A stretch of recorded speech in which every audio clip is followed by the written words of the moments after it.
Netflix is streaming the SAG Awards on its YouTube channel on Sunday, February 26th. The Screen Actors Guild ceremony is usually a great predictor for the Oscars, but not always. You may remember some of these famous performances that got snubbed. Cary Joji Fukunaga's 2015 film Beasts of No Nation, a drama about child soldiers in West Africa, has the distinction of being Netflix's first ever original feature film. It's possible that Academy members were resistant to awarding a streaming release, which could explain why the critically acclaimed film didn't receive a single Oscar nomination, despite significant award success elsewhere, particularly for Idris Elba's performance as a commandant. All of you that have never been listened to before and have seen your family killed, you now have something that stands for you.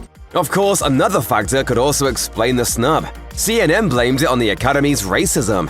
2016 was the second year in a row where all the acting nominees were white, resulting in the #OscarsSoWhite controversy. Some people are born to be leaders, others are born to be followers, and others are just waiting to be dying. Elba, SAG's only black nominee that year, won the Guild's Best Supporting Actor award, despite his Oscar snub, while the Oscar for Best Supporting Actor that year ultimately went to Mark Rylance for Bridge of Spies.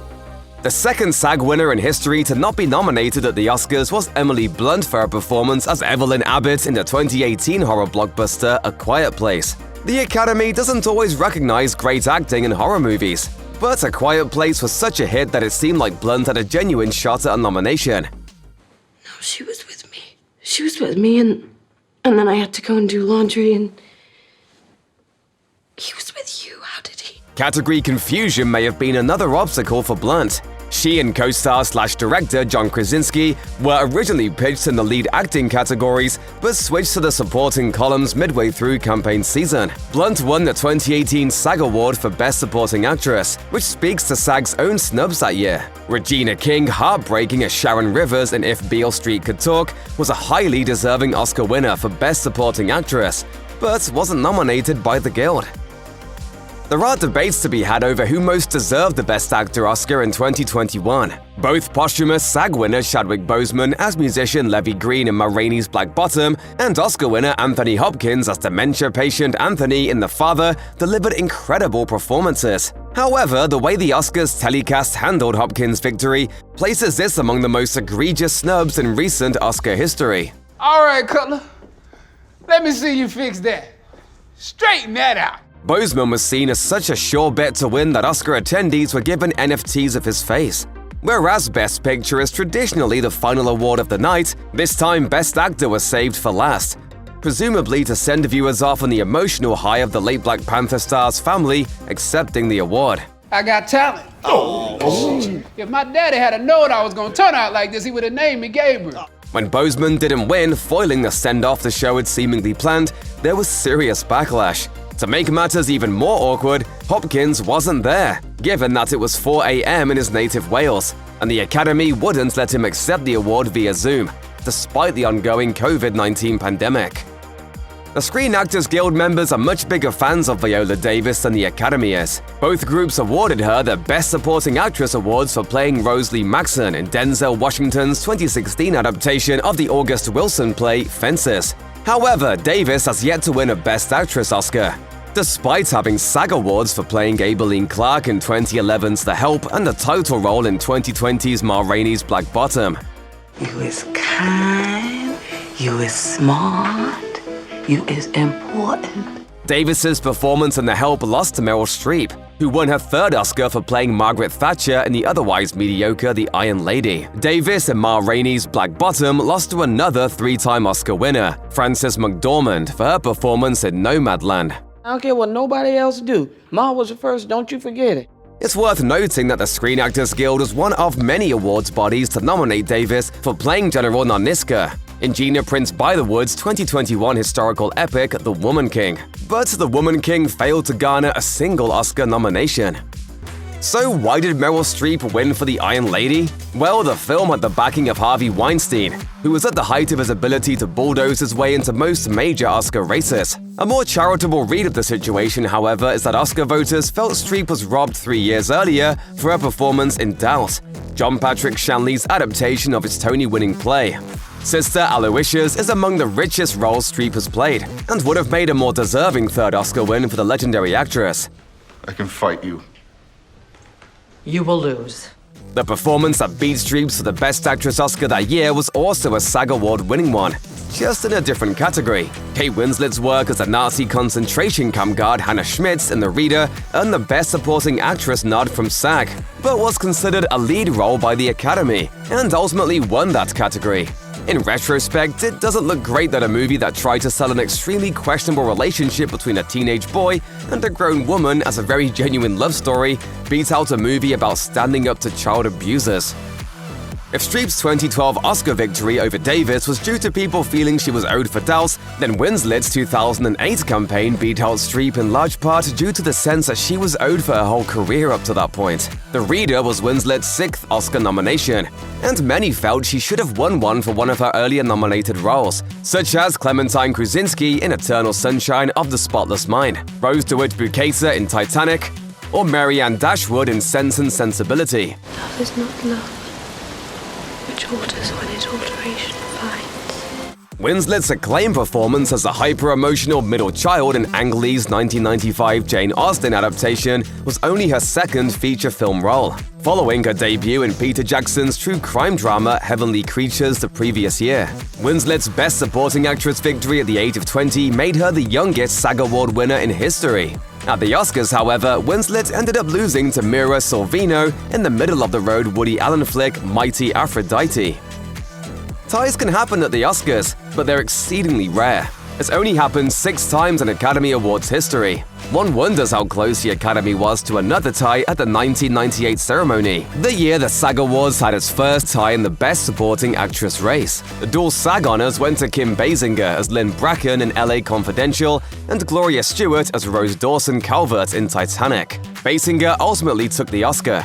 Stuart, who played Rose as an old woman, and Kate Winslet, who played Rose for the majority of the film, both lost their respective Oscar races. Basinger won for skillfully evoking old Hollywood glamour in a gritty neo-noir, but Stuart, who'd been acting since the 1930s, was actual old Hollywood glamour. Though awards ties are statistical anomalies, in this case, maybe it would have been justified. In 1996, the Oscars and SAG Awards didn't agree on who gave the most worthy supporting performances of the year. Not only did Winslet win Best Supporting Actress at SAG yet lose at the Oscars, but Ed Harris as NASA flight director Gene Kranz in Apollo 13 won Best Supporting Actor at SAG only for the Academy to prefer Kevin Spacey in The Usual Suspects. When it comes to the question of which performance would you actually want to watch today, it goes without saying that Harris easily beats Spacey. We never lost an American in space. We're sure as hell not going to lose one on my watch. Failure is not an option. But even if we ignore all of the sordid details we now know about Spacey, Harris would have been a worthy Oscar winner for his powerful portrayal of heroism and professionalism under extreme pressure. This was Harris's first Oscar nomination. He was later nominated for Best Supporting Actor for 1998's The Truman Show and 2002's The Hours, as well as Best Actor for 2000's Pollock. He's one of those actors who's been doing such great work for so long that it's strange that he hasn't yet won an Oscar. Two of the strongest performances in Peter Jackson's Lord of the Rings trilogy, Andy Serkis as Smeagol/Gollum and Sean Astin as Samwise Gamgee, were nominated by the Academy or SAG, though SAG did nominate all 3 films and award Return of the King Best Ensemble. The questions of whether motion capture acting counts likely killed Serkis's awards chances, and the general ensemble nature of the trilogy made singling out individual performers difficult. The one individual performance in the trilogy to get significant awards recognition was Sir Ian McKellen as the wizard Gandalf the Grey in the first film, 2001's The Fellowship of the Ring. He won Best Supporting Actor at the SAG Awards and was nominated in the same category at the Oscars, ultimately losing to Jim Broadbent in Iris. Had McKellen won, he would have been the first openly gay man to win an acting Oscar. Wizard is never late, Frodo Baggins. Nor is he early. He arrives precisely when he means to. Comparisons can be drawn between McKellen's nomination and Alec Guinness's nomination for the original Star Wars. The Academy might not take acting in fantasy movies seriously very often, but when they do, they seem drawn to wizened mentor figures played by beloved older actors. Martin Scorsese's 2002 historical crime epic Gangs of New York was nominated for 10 Academy Awards, but didn't win any of them. In Oscars history, only 1977's The Turning Point and 1985's The Color Purple had more nominations, 11 without a win. Gangs of New York is one of Scorsese's more divisive films. It seemed to have the Academy's respect, but not much of its love. Even critics who weren't crazy about the film as a whole, however, were enamored with Daniel Day-Lewis's performance as the xenophobic gang leader William Cutting, aka Bill the Butcher. To defeat my enemy, I extinguish his life and consume him as I consume these flames. Ireland's favorite method actor eventually won Oscars for similarly transformative performances as Daniel Plainview in 2007's There Will Be Blood and as Abraham Lincoln in 2012's Lincoln. In addition to his 1990 Oscar for My Left Foot, in which he played a man with cerebral palsy who has only the use of his left foot. The Best Actor Oscar that year ultimately went to Adrian Brody in The Pianist, a film which remains controversial due to the actions of director Roman Polanski. Johnny Depp may be a polarizing figure, but it's difficult to argue against the fact that his performance as Captain Jack Sparrow in Pirates of the Caribbean: The Curse of the Black Pearl was a defining moment in a career that has gotten bogged down in repetitive collaborations with Tim Burton that yield ever-diminishing returns. You are without doubt the worst pirate I've ever heard of. But you have heard of me. The idea that Pirates of the Caribbean: The Curse of the Black Pearl, a movie based on a Disneyland attraction, could be in serious awards contention at all, let alone against Sean Penn in Mystic River and Bill Murray in Lost in Translation, is entirely due to the incredible job Depp did as Captain Jack Sparrow. All the more impressive that he got in on the strength of his chaotic, comedic energy, given that awards bodies far too often overlook comedic performances. On paper, Eddie Murphy's performance as soul singer Jimmy Thunder Early in Dreamgirls, Bill Condon's 2006 film adaptation of the hit Broadway musical, seemed like a lock for the Oscar. It's had everything Academy voters love: a beloved comedic actor taking on a serious role, a character inspired by a real person, a drug addiction story, and the revelation of unexpected musical talent. And Murphy was great in the role, stealing every scene Jennifer Hudson hadn't already stolen. Murphy won the SAG Award for Best Supporting Actor, as well as the Golden Globe and Critics' Choice Award. He ultimately lost the Oscar to Alan Arkin as Grandpa Edwin Hoover in Little Miss Sunshine. How did Arkin win? Affection for Little Miss Sunshine as a whole definitely helped. The indie comedy was nominated for Best Picture, while Dreamgirls wasn't. Then there's the Norbit factor. Don't you think I realize what's going on here, miss? Starring in a terrible movie while campaigning for an Oscar didn't help Murphy's chances, although Norbit snagged an Oscar nomination for Best Makeup the following year.